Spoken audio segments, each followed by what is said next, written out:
And it's about bloody time. We're still having problems. But nonetheless, this is basically effectively the video that was supposed to go up but didn't because it went crap, and then YouTube changed that homepage shortly afterwards, which really infuriated me, and I'm still not happy about it.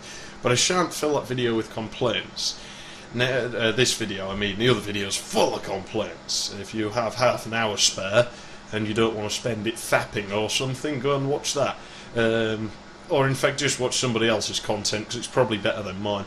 That's probably why they get more hits. It has nothing to do with their partnerships and advertisements that they're like. But whatever.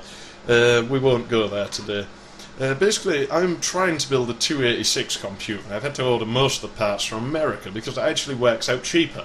So, thank you America, and thank you the people of America for actually being reasonable with your prices and buying this technology in the 80s instead of being terrified of it like the British were. Without you I wouldn't be able to build this, so thanks a lot. But I had a problem because power supplies now aren't that easy to get hold of, and it was going to cost me a lot either way because of the shipping if I ordered it from another country, and over here it's just expensive. And obviously 286 needs an AT power supply. So I'm like, what the hell? This here is an ATX power supply. It's only a 20 pin, and anybody that works with computers today will be familiar with that connector right there.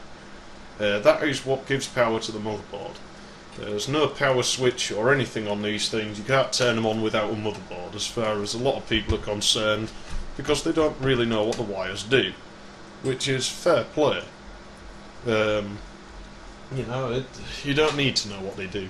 This is an AT power supply. It's 200 watts, and it's not very good, but it does work. It's just not brilliant. So I'd rather not have to use it if I could get away with it.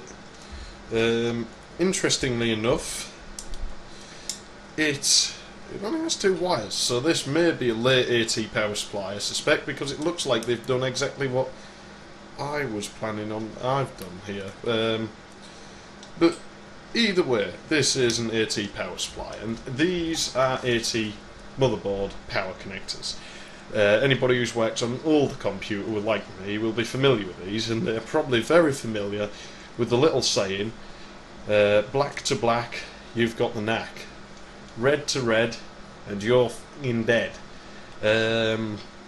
Obviously there's a reason for this. You can put the connectors in the wrong way on most motherboards, and if you do it wrong, it will, rather disappointingly, just melt the wires. I've tried doing it, it's very disappointing. So I don't recommend doing that because it'll stop everything working and you don't even get a nice explosion. Now, you probably can't see where this is going, and I've been talking for 3 minutes, and you're probably thinking, this video's boring, man. I'd rather go and watch somebody else's stuff. But it's about to get a little more interesting, because what I've figured is, why can't I use an ATX power supply on an AT motherboard? I had a motherboard that took both connectors, and that seemed to work fine. In theory, these output the same voltages. I mean, the wires are the same colour, or roughly. Sometimes they're different, and it turns out I'm not wrong. Red will always be 5 volts, positive 5 volts. You have yellow, which is positive 12 volts. You have black, which is always ground. It's labelled as ground, we'll just see it as neutral. And that blue one, I believe, is minus 12 volts. Now that's going to get important for a little feature at the end there, because your power supply only puts 12 volts out, and you think your fans are rated for 12 volts, you're not going to get them to go any faster. But you may have heard of people overvolting fans, and I'm amazed how many people don't know how to do this, so I will be telling you how it's done. The other connector has positive 5 volts, minus 5 volts, and obviously more neutrals, probably to help you figure out which one goes where, I don't know. There's always a lot of neutral wires, which seems pointless. Why not just run it to the case? It ends up there in the end anyway. Pardon me. I'm not going to bother cutting that out. So, you know, I don't know why they bother, but whatever. Give them their little thing, these power supply designers. They need it. They probably live a very sad life in a cupboard somewhere next to an air conditioning unit and don't really get to do a lot of interesting stuff. So, you know, this is a shout out to all the power supply manufacturers and designers out there. Well done, guys. You kept my computers running, but I could have probably done it better myself, actually. Anyway, here, let's get on to some more interesting stuff. If anybody wants to copy me, I just want to add, though, there's some things you should take into account first, such as, you may notice there are orange wires on an ATX power supply. These are 3.3 volts. They probably look red on that camera, but I think you can tell the difference there. Now, sometimes one of these will have an extra wire running in.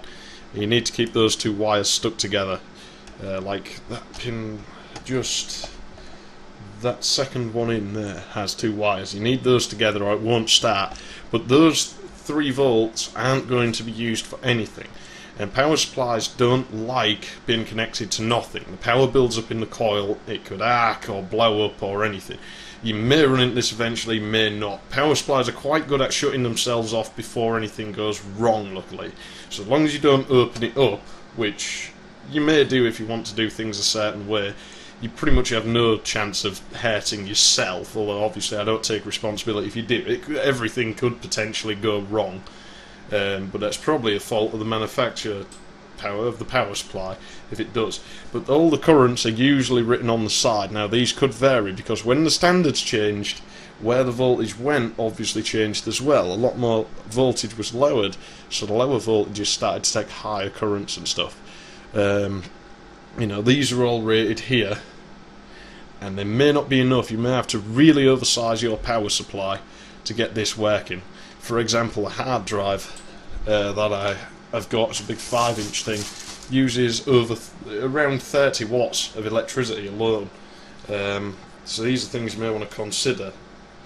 This thing has it written in amps rather annoyingly. Now, watts equals volts times amps, so if you wish to do the mathematics on it, then I guess you can stop the video and try to do that. I don't sure how accurate that is, but it always seems to work out roughly okay. So as you can see, that camera's really not quite good enough for this kind of thing, but as you can see there, 12 volts is 8 amps max, 5 is 22, minus 5 is 0.3, minus 12 is 0.8, and those currents could be a lot different on another power supply, so you need to take this into account, because if you don't have enough, it's not going to work for a very long time, or at all. It will probably only damage the power supply, but that's a waste. So just you need to look at these and think about it. If you put a power supply in that's of a higher wattage than you need, it's not going to do any harm at all. So, you know, don't worry if you're using like a 500 watt in a system that used to have a 150. It's not going to do any harm. If anything, it'll do it good, because, you know, it's not going to go wrong as long as you use a decent quality power supply, unlike mine, which are horrible, but they should do the job. Now, you should be able to recognise this stuff. This is the old ATX power supply that I had out. Oh, there's our little ATX connector. Now, here's some stuff that I have hooked up to it there, look. Now that's wired into that power supply there. It's just to demonstrate what happens. Now, you see, look, well, there you go, there's a 12 volt connector as well. Now, obviously, you're wondering how the hell we're going to power this thing on. Because if I put the power lead, I've got the voltage, right, haven't I? Yeah. If I put this power lead in here, then absolutely nothing is going to happen.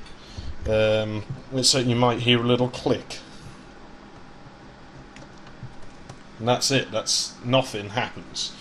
Now, obviously this is a problem if you want to hook it up to an AT computer, because the motherboard doesn't have the little cables and the connectors for an ATX power switch.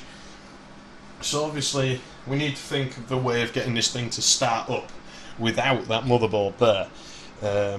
This isn't impossible. I shall show you how it's done. Now, I may have to stop because I am currently in the process of cooking, so if that starts to burn I will stop the recording, but I probably won't even mention it. Now, we look at the ATX connector here. There is a little green wire there. Now, you're going to need this thing. However, if you do this to an AT power supply, however you get the connectors in your own choice, whether you cut them off an old AT one and, you know, just cut these wires and whatever, or however you do it, whether you solder them inside to wires, just buy new connectors, whatever, you're going to need this green wire, so don't get rid of it. And then you're going to need a black one. You should have some of those spare, especially if you have a little 12 volt thing like that. It's better if you do it with a single rail power supply, by the way. Now what you want to do is, there's a little piece of wire, and that's in the pin that the green one's on. Conveniently next to it is a black one.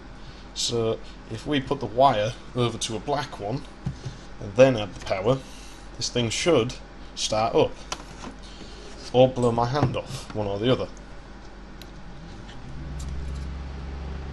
And as you can see, it's running just fine.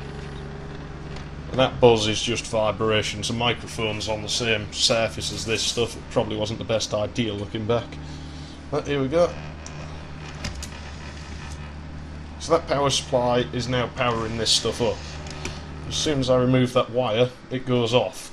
So you can you can either put a switch on there, across to a ground wire, or just the case, look. Or you could build a fancy toggle circuit with a relay or whatever and show off to your mates, whatever. Look, you can just use the case. Like, look, I'm not even kidding, let's just use that bit, the fan guard there.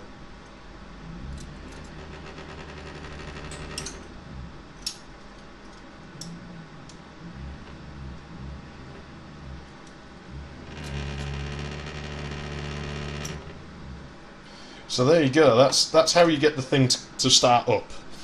It's not difficult at all. So now we'll see if you can get it to run in an AT computer with new connectors on it. Or not this one in particular, because this one's actually okay, I do use it for testing.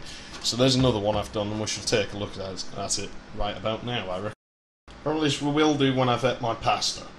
However, you won't notice a delay, I assume, unless I record myself eating my pasta.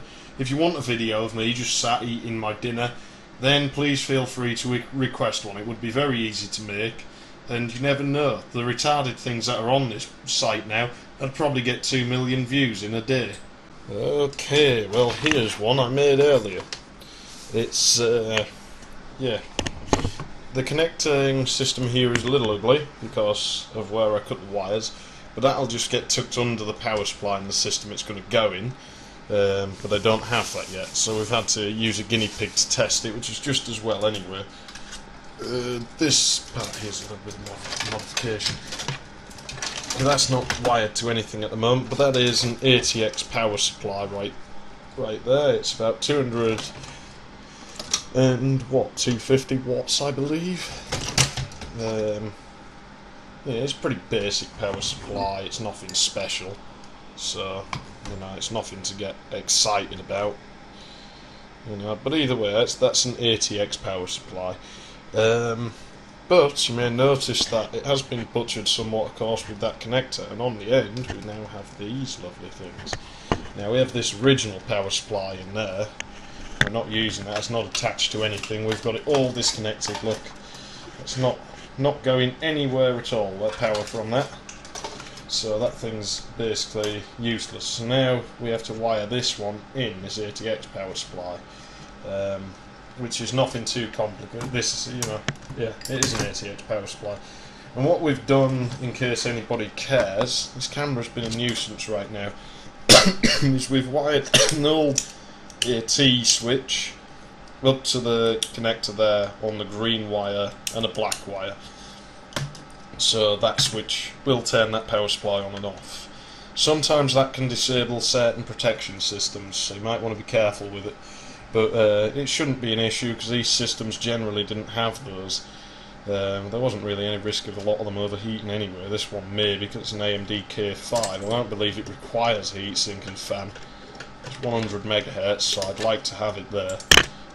Because otherwise it could end in absolute disaster. It's a grey top, I believe, this, but I do have a gold top one somewhere, and it has a little add-on cache there. This stuff was great. You can upgrade everything, upgrade the processor without buying a new one. You used to be able to do the graphics card. You can see where the add-on slots would have gone. This one doesn't have them because it must have, I think it's already maxed out what that chip could take. And LAN cards aren't. Actually, we have some interesting little appendage there for the BNC network that this thing connects to. Yeah, it's not on Ethernet. You could upgrade everything. Even the sound cards used to support you know, upgrades using wires to wavetable boards. That's for the joystick connector, but it would have looked very similar. There would have been a board it connected to somewhere. So bring that back. Now the technology's moving quickly again. I want to see this come back. I want these upgradable graphics memory and upgradable sound cards and upgradable everything. I want it back. And talking of upgrading stuff, this memory here is supposed to be 16 meg, but I'm lucky if I can get 8 to pick up. It won't always boot this machine, so if it doesn't appear to start, that is why. We have that monitor over there wired up to it though, so if it does boot, the picture's going to come up on there. But it has nothing to do with any of these machines here. But it doesn't come up on there, so that's our keyboard gone. So either way, with any luck we should be able to get it to start, but don't count on it because the memory's knackered and I'm not sure where some good stuff is that I'd feel comfortable putting in there at the moment. We'll do a video about this thing one day hopefully, and some of the other gear I have, because that's quite an interesting piece of kit there.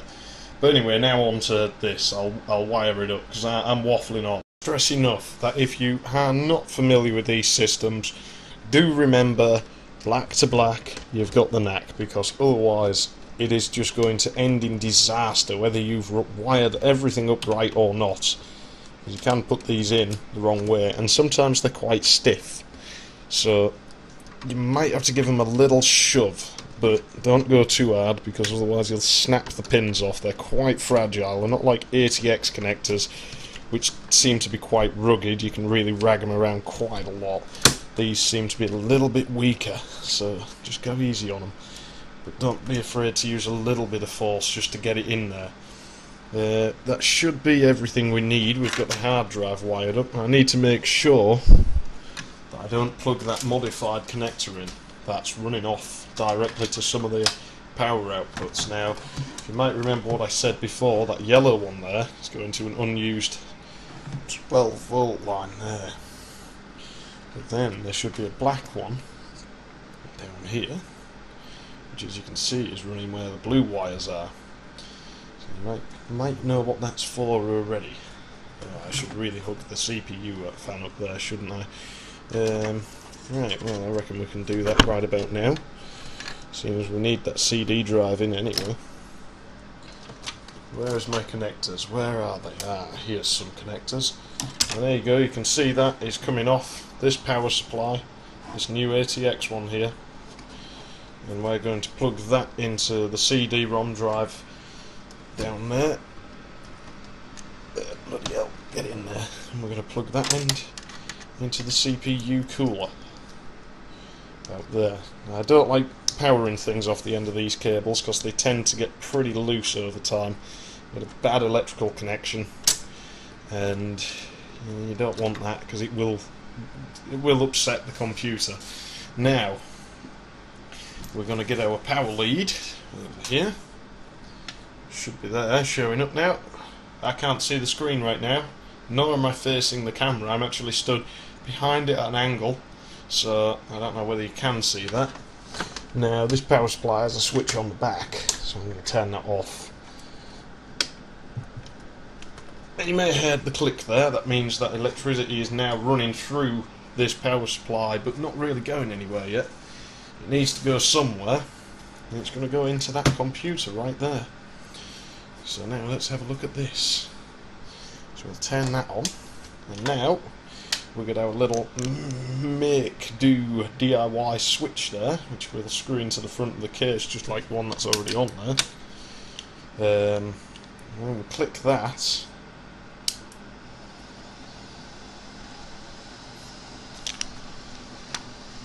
and there you go. And you should have just had a successful boot beep from the system. We have our picture there. We'll get a floppy disk failure because our floppy disk drive's quite sick at the moment. Needs repairing. I mean, it's over 20 years old and it's read a lot of disks, and something fell off. So I will solder it back on and try and find the electrical flaw that caused that. But that was with the old power supply, which actually works fine. It'll be something stupid I've done.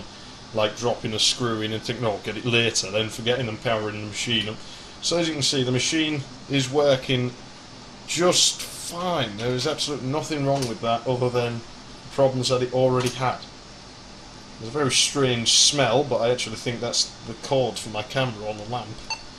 I'm getting rather tired of seeing people with those remote control ones they bought with their partnership money, and I'm still using this. And I'm not going HD, because nothing I do is in HD, because all my stuff's old. Well, I guess that's in HD, but you could have that. You know, there's no hardware to capture that in HD yet in existence, so we'll just have to make do. None of the games would be in HD anyway, and that's what we usually focus on, isn't it? Can you see well enough? Can you? Yes, you can, so we're not going HD anytime soon. Conserving that bandwidth for you. How kind of me. That and I can't afford it.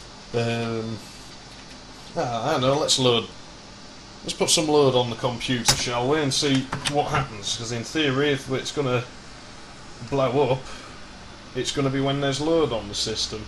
Now, unfortunately, that's the best position I can get, and you probably can't see very well from there. We'll actually go into MS-DOS mode, I believe. That'll be better, and you can see my little startup thing I made here. It's rather pretty. We're proud, it says there, and proud to be running an AMD K5. And rightly so, because it is an awesome little processor. If you've never run a K5, look into getting one, because it'll probably only cost you about 99 pence, and it'll probably run in a Pentium board. It's worth it. It's a bit of fun just to run the alternate system from that time. Be like, yeah, I use an AMD, I kick ass. I believe terminal velocity should put enough load on the computer. We're not going to have any sound, because I don't have that wired up. It's just a quick test, so I want to just put some load on those components. Can't remember what level that is. Tell you what, we'll just do this one then. It's off floppy disk, this version, apparently, because all the secret level doesn't work. As you can see, my computer plays this quite smoothly, actually. It's a decent little machine. Just needs some little bit of TLC. This tunnel glitches, so I can't always go in it. But that's not the point of this video, is how well I play the game or how well the game works. But there we go, it seems to be handling that fine, nothing's getting warm, there's no funny smells or anything. So we can conclude that this is entirely possible. So when there are no more AT power supplies left, get an ATX one. In fact, now it is probably cheaper to go to your local Maplin or whatever, Radio Shack, I think, would probably do this kind of thing in the States, I don't know, because we don't have them over here. Just buy some of the connectors, which are now used as AUX connectors or whatever, and just cut that ATX connector off and make your own AT power supply. It's probably a lot cheaper, and it's probably better for your motherboard, because it's going to be, let's put it this way, it's going to be a lot more safe and reliable than some 20-30-year-old piece of shit that somebody pulled out of his IBM, isn't it? You at least know it's going to work. Or you could build an adapter. If you buy an ATX connector and a couple of AT connectors, you can make an adapter. You might even be able to buy them already, it wouldn't surprise me. But this is entirely possible, and it's an option if you need an AT power supply. So now we're going to try and overvolt some fans, just to show you that this is, you know, how it's done, because a lot of people don't know. Now obviously there's different ways of doing it, but as long as you get the right two wires, that's all that matters. So what we're going to do is we're going to leave the machine running, I believe. I think it demos this, doesn't it? So in theory, if we just leave it, it should run a demo or whatever and look after itself. Because we're going to have that power supply on. Now you may remember I had the little modified connector down here. Well, I wonder where that's gone. We need somewhere. That'll do. There, I assume you can see that fine. Oh, hold on a minute, nobody write that down. Jeez. Yes. Oh, and the game's demo in there in the background. Yeah, so, please ignore that. I may have to censor that. It's nothing major, if you haven't figured out what it is. I doubt anybody cares about it anymore. It isn't my credit card number because I don't own a credit card. I do have a debit card though, but it's not that either. So there's a fan. That's a 12 volt fan. It's just like every other fan. That's the cooler off my Duron. But it's not the original fan because I burnt out on purpose. There's our modified little connector there. Look at this thing. Oh, that's a nice little connector, that, isn't it? Yeah, you want one of those in your computer. Now, however you get this is, you know, up to you. Now, remember I said you need the 12 and minus 12 volt lines, the blue and yellow wires. The yellow is positive, the blue is negative. Now, by Ohm's law, the electricity is potential difference between 2 points or whatever, and the difference between positive 12 and negative 12 is 24. So you actually have effectively 24 volts in that power supply already. Now we're going to borrow a 12 volt connector from down there. That's not been modified, that's hooked up to where it's supposed to be. We're going to give it our little gender changer thing here. These things are awkward, look at that. That always happens. I hate these things, I really do hate them. I hate that 3-pin interface, to be honest. But whatever, that's not the point of the video. So there we go, I now have to get it off again, don't I, later on. And we're going to plug it into that little fan there. That. And that's the fan running at its normal 12 volts. Let's move the microphone a bit. And you should be able to hear that. It sounds quite comfortable at that speed. That's 12 volts. Now, let's move it over to 24 volts and see what it does. So I'm going to plug that gender changer. Sorry about all the scuffling noises. I'm going to plug that gender changer into the modified outlet there that I made. And where's it gone? That's where it's gone because I only had 2 lines. That's our modified outlet there. Now, this is the best outlet in the whole system. You can hear that from there already. Listen to that. Now, I don't recommend this as a permanent solution, but if you're planning on getting some new fans and can't afford them yet, this is some way of just sticking it out for another week.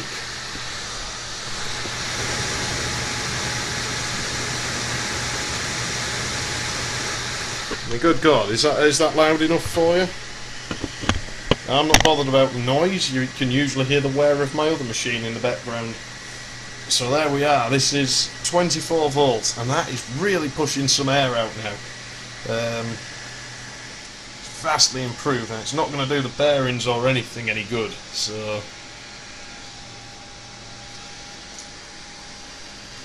and you do get a pretty nice smell, but that smell will get pretty bad before it actually burns out. So you should have plenty of warning.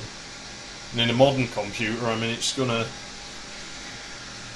have safety mechanisms against short anyway. Short protection still works on this power supply, by the way, after this alteration. Shall we put another fan on there, do you reckon? What about that 80mm one we had before, yeah? How about that? Yeah, it's been a bitch to me. Shall we be cruel to it? I reckon we should. Okay, now let's have a look. There we go, there's our little 80mm fan there, covered in dust. It's cooled the server for a long time, that thing.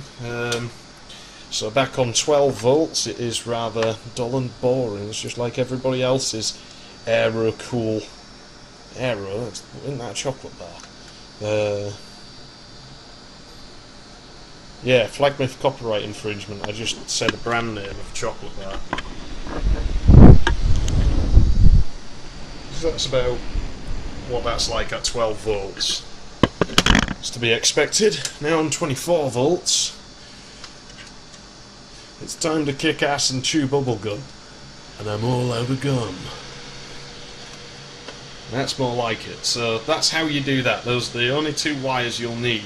Now, is this thing really that long? Bloody hell. And there's nothing I can think to cut out of it. Oh well, I'm going to call it there anyway and shut this machine off before I end up blowing something. So here's my power switch. and I'm high treason. Thanks for watching. I shall see you later.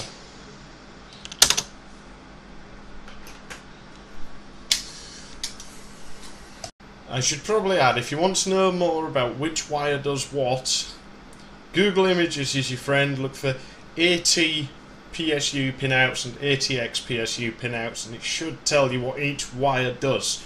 It won't tell you the average currents across them though, because those vary from one power supply to next. It's up to you to check that, and the power supply itself should tell you anyway. But if you need a pinout, that should help. If you want me to explain further, then by all means ask. I may even put a page up about it somewhere, I suppose, going rather in depth on how it's done.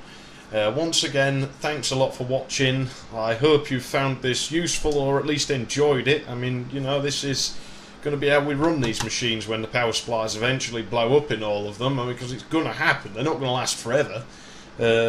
It gets more and more difficult to replace things as time goes on, because it's getting to the point now where you're having to replace capacitors and stuff on the motherboards, chips that aren't really manufactured anymore. It's getting difficult, but we'll get there. We'll still be running these in 100 years.